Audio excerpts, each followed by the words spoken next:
À la une de ce journal, économie circulaire, clap de fin de la deuxième édition du forum Ecocir avec de beaux espoirs.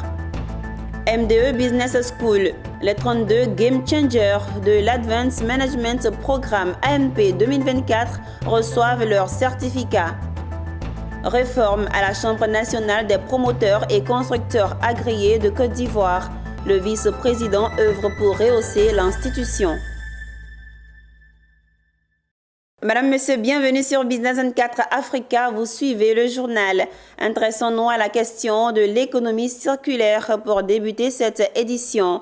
Le Forum international de l'économie circulaire Ecocir 2024 a refermé ses portes le vendredi 18 octobre 2024 au Sofitel Hôtel Ivoire d'Abidjan autour d'un dîner de gala.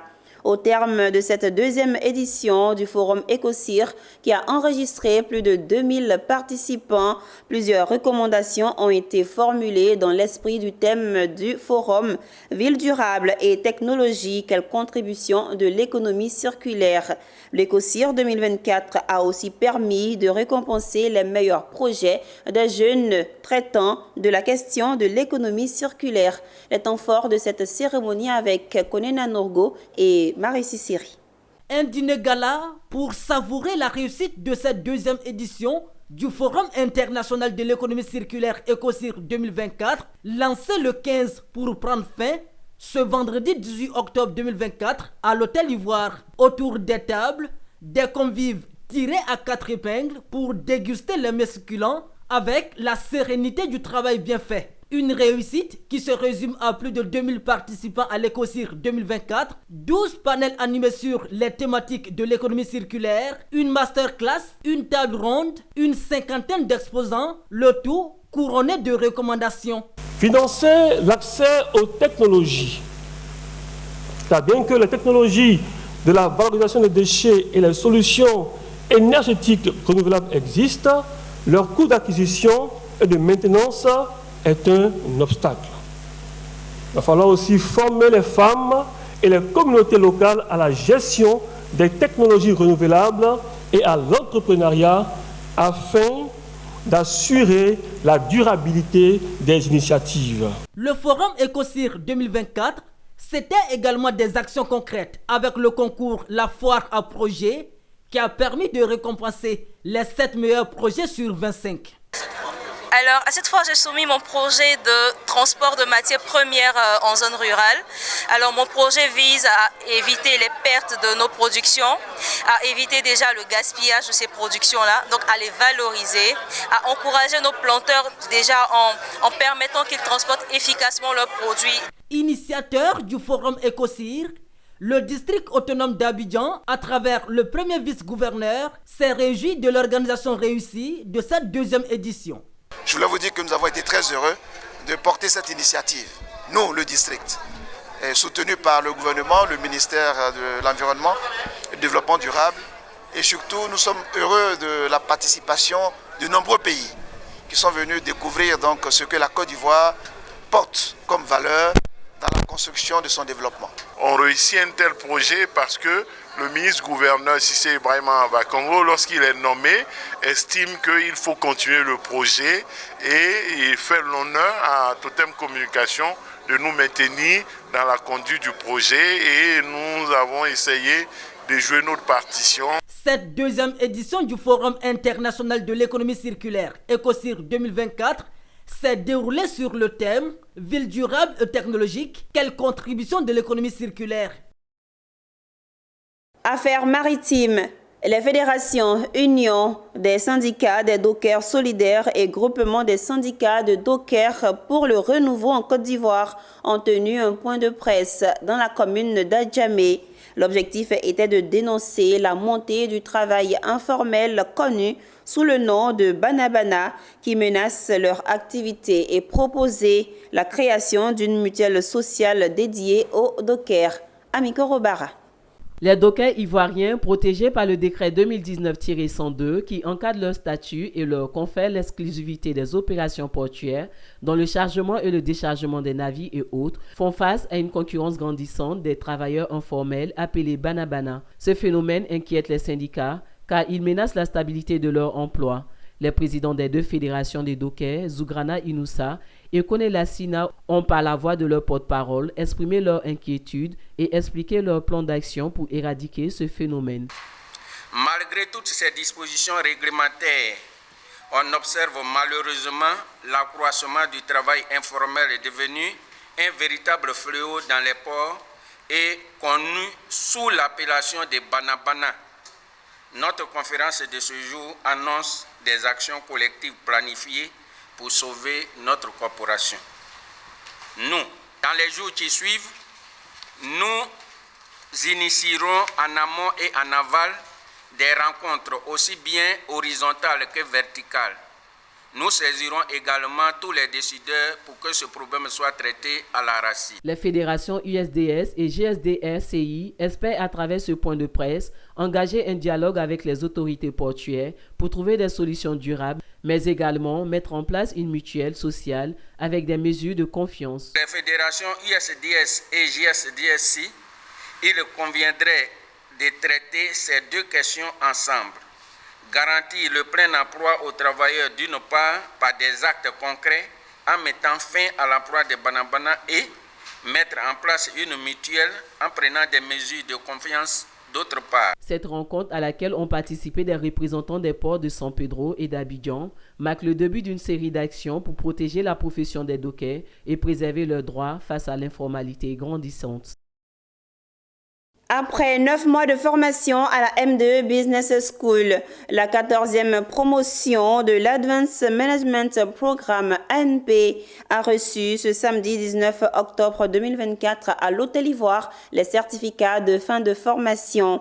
Au nombre de 32, ces chefs d'entreprise composant la 14e promotion se sont formés dans plusieurs disciplines afin d'améliorer la qualité et l'efficacité des décisions prises dans l'entreprise. Nom de la 14e promotion, les Game Changers. Retour sur la cérémonie de graduation avec Konena Nourgo et Doumbia Ayuba.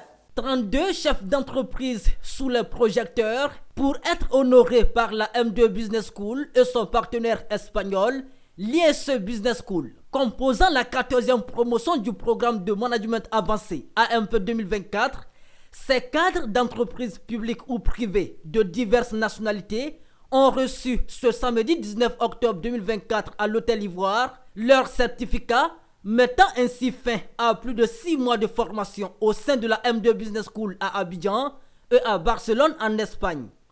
Au travers de la participation à l'AMP, l'Advanced Management Programme, le dirigeant est mis au défi de la réflexion et de l'identification de son style de management et de leadership à l'acquisition de connaissances et de compétences à même de lui permettre de stimuler la croissance de son organisation dans un monde de plus en plus globalisé et marqué, hélas. Cette école des affaires séduit les grands dirigeants actuels qui ont tous été formés par ces programmes, mais aussi ses partenaires dont l'ISE Business School, qui se réjouit des 15 ans de partenariat fructueux avec la M2 Business School. Après plus de 15 ans de partenariat entre l'ISE et MD, je pense qu'on peut dire que notre pari a été avéré gagnant. Grâce au partenariat noué avec l'ISE Business School de Barcelone, nous avons lancé en 2010 le premier grand programme de longue durée, baptisé Advanced Management Programme, AMP.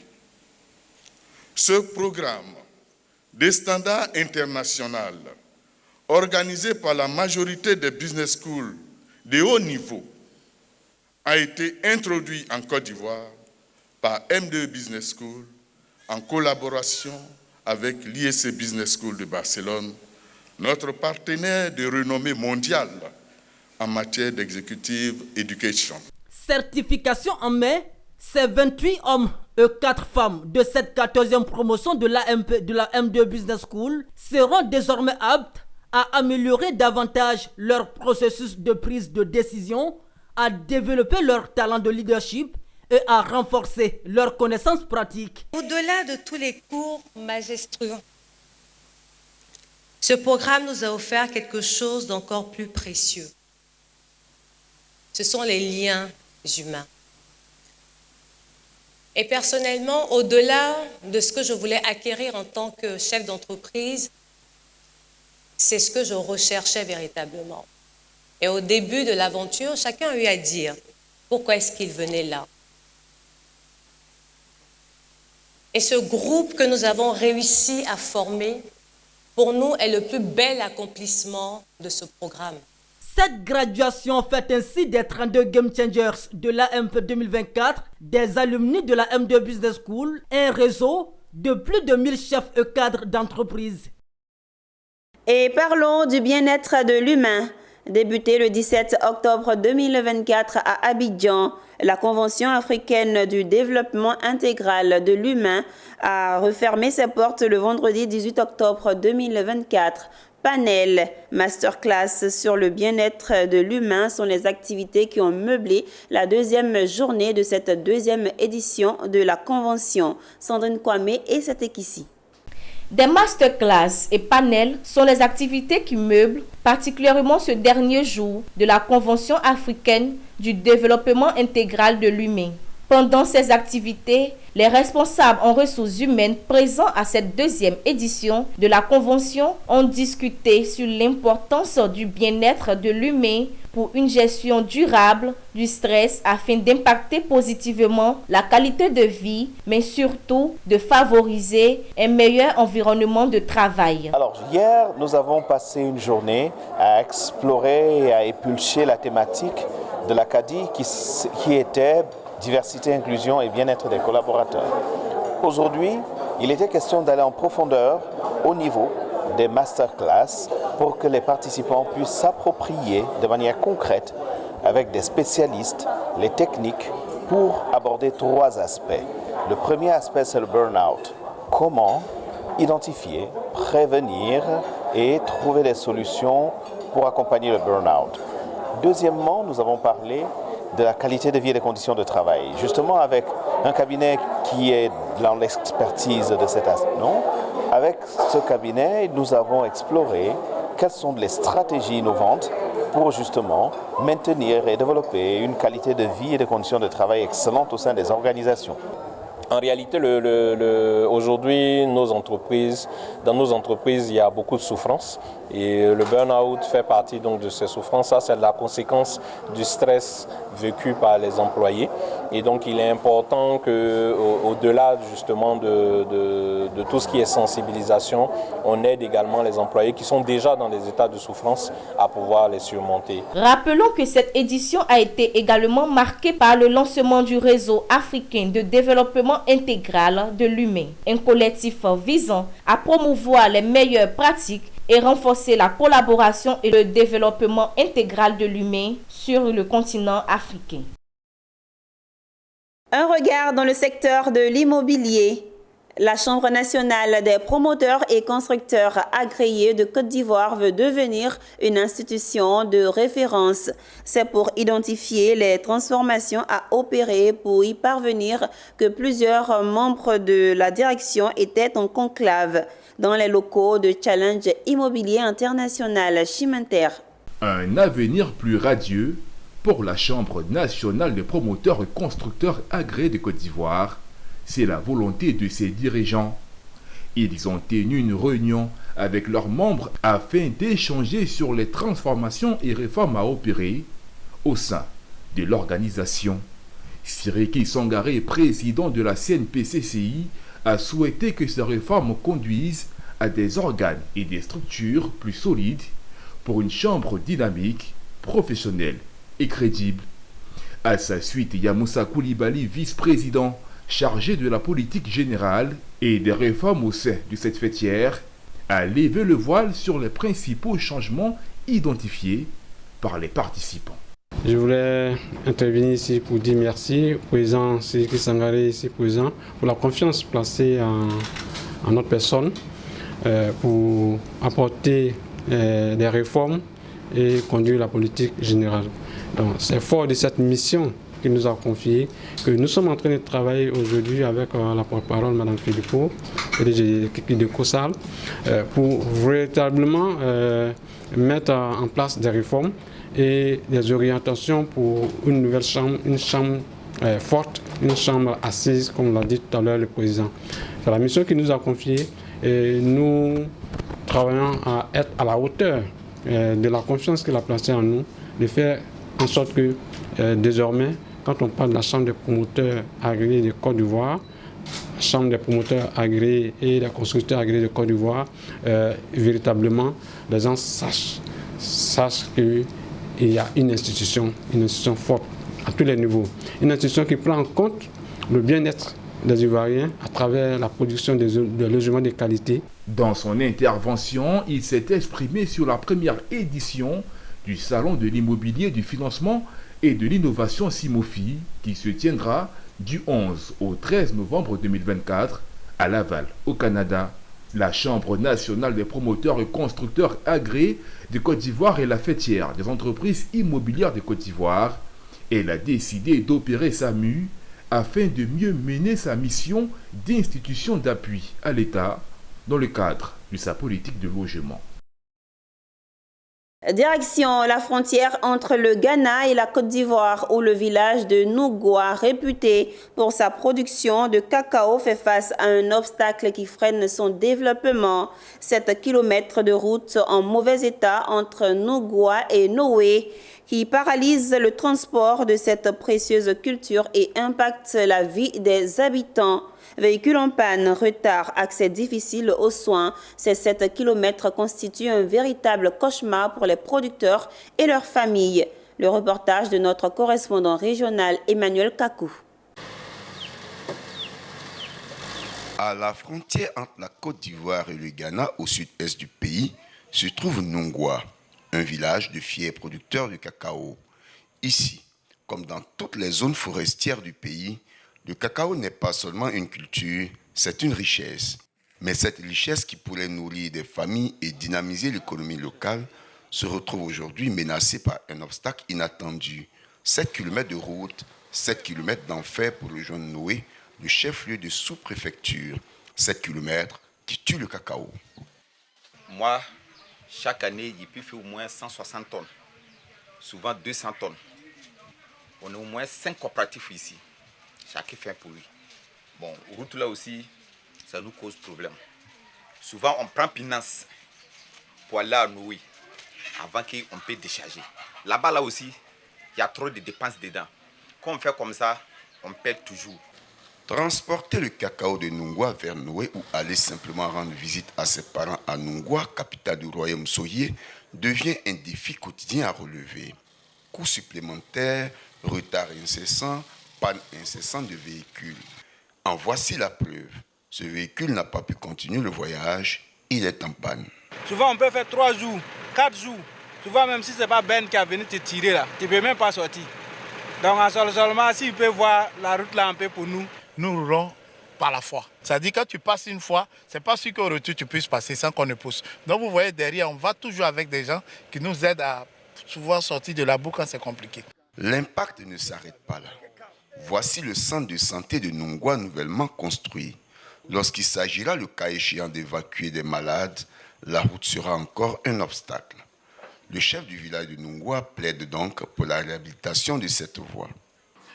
Nous demandons de l'aide à l'autorité, au gouvernement, pour que cette route de 7 km entre Nougoua et Noé soit rétablie.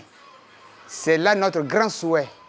Nougoua, on continue de le croire, a des jours meilleurs devant lui, mais pour l'instant, ce sont 7 km d'enfer qui freinent les espoirs d'un avenir plus prospère.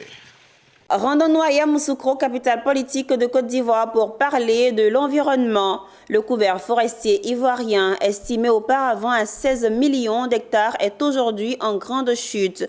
Plus de 90% de la forêt ivoirienne est en dégradation. Il est donc primordial de prendre des dispositions radicales afin de préserver le peu de forêt restant. Ainsi, à Yamoussoukro, il s'est tenu une cérémonie de remise de sites aux prestataires chargé des travaux de construction de 6200 linéaires de clôture végétalisées autour de la forêt urbaine de Yamoussoukro. Il s'agit d'une initiative du ministère des Eaux et Forêts financée par la Banque africaine de développement. Pierre Tebé et Charles Kouakou. Ici, dans les jardins de la préfecture de Bondoukou, ces enfants, dans les bras de leurs parents, reçoivent leur vaccin combiné de rougeole et de rubéole. Cette activité s'inscrit dans le cadre de la réunion de plaidoyer de la campagne nationale de vaccination contre la rougeole et de la rubéole, associée à la sensibilisation contre le Mpox ou la variole du singe. Cette activité est organisée par le district sanitaire de Bondoukou. On fait en sorte que la rougeole soit éliminée de notre pays et que la rubéole soit sous contrôle. Sensibiliser sur la maladie à variole du singe, faire en sorte que les mesures de prévention qui ont été recommandées par le ministère de la Santé soient respectées pour limiter les risques de propagation de cette maladie dans notre district sanitaire. En Côte d'Ivoire, plusieurs cas de rougeole ont été confirmés et les autorités veulent contenir la maladie de la rubéole, d'où ces séances de sensibilisation des populations. Quand ils vaccinent un enfant, c'est très bon, c'est important. Ça évite beaucoup les maladies. À cause de ça, ici, venir vacciner mon enfant. Tous mes parents qui sont à côté, ils n'ont qu'à venir vacciner les enfants. Dans la région du Gontogo, les pesanteurs socio-culturels et les préjugés sont des obstacles qui se dressent sur la route des professionnels de la santé. Cette réunion de plaidoyer pour sensibiliser les leaders communautaires et religieux sur l'importance de la question. Nous, en tant que guides religieux, nous conduisons tout un peuple. On a besoin d'informer et de sensibiliser nos fidèles dans les chapelles, dans les mosquées et autres. C'est le rôle que nous pouvons jouer afin d'aider le gouvernement dans ces sensibilisations. En tant que responsable de famille, responsable de communauté, vous devez nous aider à vous faire l'écho des informations qu'on vient de vous donner. Cette campagne de sensibilisation et de vaccination, organisée par le ministère de la Santé, de l'Hygiène publique et de la couverture maladie universelle, est suivie de près par le district sanitaire du Gontogo, vise à vacciner 85 677 enfants de 9 mois à 5 ans et mobilise la compétence de 108 vaccinateurs, 21 superviseurs de proximité, 152 volontaires, 61 mobilisateurs recrutés et 6 membres de coordination des districts. À l'instar de toutes les régions sanitaires de Côte d'Ivoire, le district sanitaire de Bondoukou a procédé en présence des autorités administratives et des leaders communautaires au lancement de la vaccination des enfants contre la rougeole et la rubéole. Cette tribune a servi également de prétexte pour les responsables du système sanitaire de sensibiliser la population sur la maladie Mpox variole du singe dont la menace pèse sur le pays. Suivant le compte-rendu de Anissé Kouadio, notre correspondant. La clôture de la forêt urbaine de Yamoussoukro s'avère importante pour le ministère des Eaux et Forêts car elle permettra non seulement de rattraper le couvert forestier en voie de disparition, mais aussi de sécuriser la forêt qui se retrouve en plein milieu urbain. Aujourd'hui, nous sommes venus pour remettre le site à la société prestataire pour faire en sorte d'avoir une clôture végétalisée autour du jardin d'État de Yamoussoukro, afin qu'elle ne soit pas agressée par l'extérieur et qu'elle puisse s'ajouter à la superficie que nous recherchons, parce que, comme vous le savez, nous devons atteindre 20% du territoire national à l'horizon 2030. Pour l'entreprise Bulden, chargée de l'exécution des travaux, cette forêt de plus de 6200 linéaires va être entourée d'une clôture végétalisée et va durer plus de 4 mois. Normalement, le contrat prévoit 4 mois, mais vu les exigences du projet, vu les exigences de l'unité de coordination, nous allons travailler, doubler les équipes, multiplier les équipes plutôt pour pouvoir faire ce travail au plus en 2 mois. Les populations de Kami, propriétaires de cette forêt, ont donné les bénédictions pour l'exécution des travaux. Aujourd'hui, l'État a demandé, la famille a donné à cœur ouvert le terrain. Donc c'est une fierté de savoir que ce projet est dans le lot de Kami. Voilà. Aujourd'hui, toute la population de Kami est heureuse d'avoir ce projet-là en soi. Pour rappel, une clôture végétalisée est une clôture composée de diverses plantes végétales. Elle permet de protéger la forêt. À Bouaké, l'université Alassane Ouattara a accueilli le tout premier colloque scientifique du laboratoire de recherche socio-économique et développement du département anthropologie et sociologie sous le thème territorialisation des changements climatiques en Afrique, logique et pratique d'acteurs. Cette session a permis aux participants d'analyser en profondeur les causes et les effets néfastes de ces phénomènes sur le continent et surtout de dresser d'importantes recommandations dans un contexte de développement durable. Le compte rendu de Emmanuel Bonzo. Les changements climatiques sont de plus en plus dévastateurs sur nos territoires. Pour une meilleure appréhension de ces phénomènes, il importe d'avoir une approche multidisciplinaire. D'où la tenue récente d'un colloque international à l'université Alassane Ouattara de Bouaké avec pour thème « Territorialisation des changements climatiques en Afrique, logique et pratique d'acteurs ». Les changements climatiques sont des phénomènes qui impactent tout le continent africain et au-delà même de l'Afrique, le monde entier. Et donc, il est important pour nous de nous interroger sur les pratiques d'acteurs au niveau local pour, en tout cas, participer à la prise de décision concernant les options d'adaptation à ces changements climatiques-là. L'objectif de ce colloque a été d'identifier et d'analyser les logiques et pratiques des acteurs du monde rural afin de promouvoir une agriculture durable et une sécurité alimentaire optimale. Plusieurs communications d'experts nationaux et internationaux ont été prononcées pour montrer la perception et le vécu de ces phénomènes en fonction des sociétés, des territoires et des acteurs. Les différents intervenants et panélistes ont exposé sur les phénomènes et les difficultés que rencontrent les différentes régions en fonction des cultures qu'elles pratiquent. Nous allons solliciter qu'il y ait plus de regard sur les projets et programmes écologiques. Financer les projets et les programmes pour l'environnement, c'est au moins financer les projets pour le développement. Ce colloque scientifique a été organisé par le laboratoire de recherche socio-économique et développement du département d'anthropologie et sociologie de l'UAO de Bouaké. Il a permis aux participants de saisir en profondeur l'intérêt d'avoir des solutions diversifiées face au changement climatique. Et à Fresco, on parle de l'autonomisation de la femme.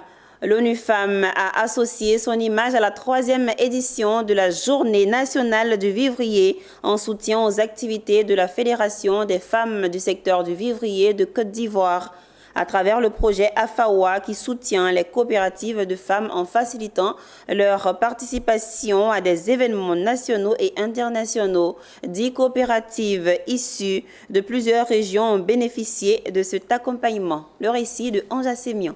Fresco, commune située au sud-ouest de la Côte d'Ivoire, a vibré au rythme de la 3e édition des Journées nationales du vivrier. Plus de 1500 femmes venues des différentes régions du pays, à savoir le Béquet, le Bélier, les Lagunes et le Tonkmi, ont répondu à l'appel de la Fédération des femmes du secteur vivrier de Côte d'Ivoire avec à sa tête Lucie Bakayoro. Une célébration autour du thème « L'apport de la femme à la sécurité alimentaire ». Mais nous, on fait ça pour montrer ce que toutes les femmes font en Côte d'Ivoire, dans toutes les régions de Côte d'Ivoire. Nous sommes à la 3e édition des Journées nationales de vivrier. L'appel que je lance aux femmes, c'est de croire en elles-mêmes. Nous sommes en train de faire un bon travail. On n'a pas besoin d'avoir honte de nous. C'est le vivrier qui nourrit la population. Et comme on nourrit la population, on doit monter ce qu'on fait, chercher des partenaires et puis améliorer notre travail. C'est une centaine de femmes, notamment les présidentes des coopératives issues de plusieurs régions, qui ont pu bénéficier d'un projet dénommé AFAWA. Une formation sur les techniques de vente, de réseautage et d'accès au marché public. Ces femmes battantes ont été vivement encouragées et félicitées pour leur abnégation. Elles n'ont pas peur, elles passaient partout, elles mettaient le vivrier sur la tête, dans le dos, dans les tissus, tout pour pouvoir venir nous nourrir. Comment ne pas dire merci aux femmes du vivrier pour tout ce qu'elles ont fait. Être à cette journée est important parce que je suis du vivrier, ça fait près de 23 ans que je suis dans le secteur vivrier. Et donc aujourd'hui, j'ai préféré installer ma structure dans toute la chaîne des valeurs, la production, la transformation et la commercialisation. Et cette journée a réuni aujourd'hui un parterre d'autorités, de partenaires pour vraiment aider cette fédération. Cette célébration a été marquée par des expositions ventes. Plusieurs stands aux couleurs des produits vivriers ont été dressés au bonheur des participants. Notons que les partenaires de la Fédération des femmes du vivrier de Côte d'Ivoire, tels que ONU Femmes, ONG LAM Afrique, le réseau des femmes leaders africaines, CEPU-PME Côte d'Ivoire, la Fondation SIFCA et le FIRCA ont contribué au rayonnement de cette activité.